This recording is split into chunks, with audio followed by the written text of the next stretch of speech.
Magandang araw mga bata! Ako nga pala si Hibiling Nerlin Bayo. At ngayong araw, may ibabahagi ako sa inyong kwento na kawalan ay Ayaw Maligo ni Bibo.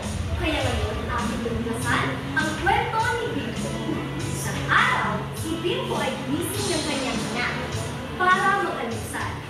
Nang siya ay nagising, ay agad siyang pumunta sa kanilang kusina para kumain ng umagahan. At nang siya ay natapos, ay agad siyang nagpaalam sa kanyang ina na siya ay makikipag na muna sa kanyang kaibigan na si Boye. Pero sabi ng kanyang ina na dapat ay maligo muna siya dahil ng araw na siya hindi naliligo. Pero si Bimbo ay hindi nakinig sa kanyang ina. Siya ay lumabas at nakipaglaro kina Boye nang hindi naliligo. Tagu-taguan ng kanilang nilaro. Hanggang sa sandali pa, boom! Huli ka! Sigaw ni Boye. Nahanap ka agad si Bimbo. Isa, dalawa, sigaw ni Bimbo. Lagi na lang siyang nahanap ng kanyang mga kaibigan dahil natutunto ng mga ito kung saan siya nagtatago dahil sa kanyang amoy.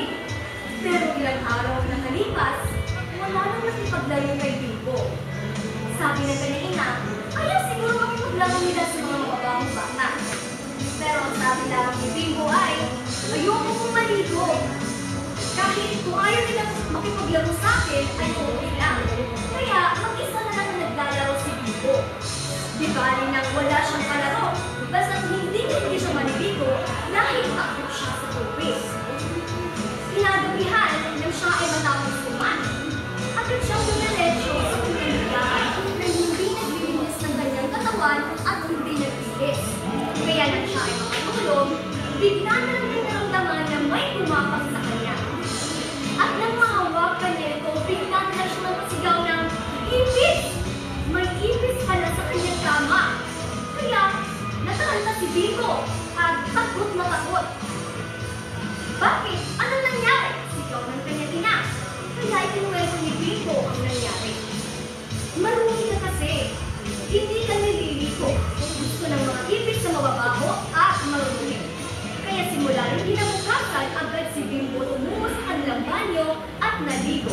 Pagkatapos nun, sumarap ang kanyang pakiramdam. Hindi na ulit siya binisita ng kanyang mga ipis. At nagkipagkaibigan na ulit ang kanyang mga kaibigan. At doon nalaman ni Bimbo ang kahalagahan ng pagligo lalo na sa isang bata. At doon natatapos ang kwento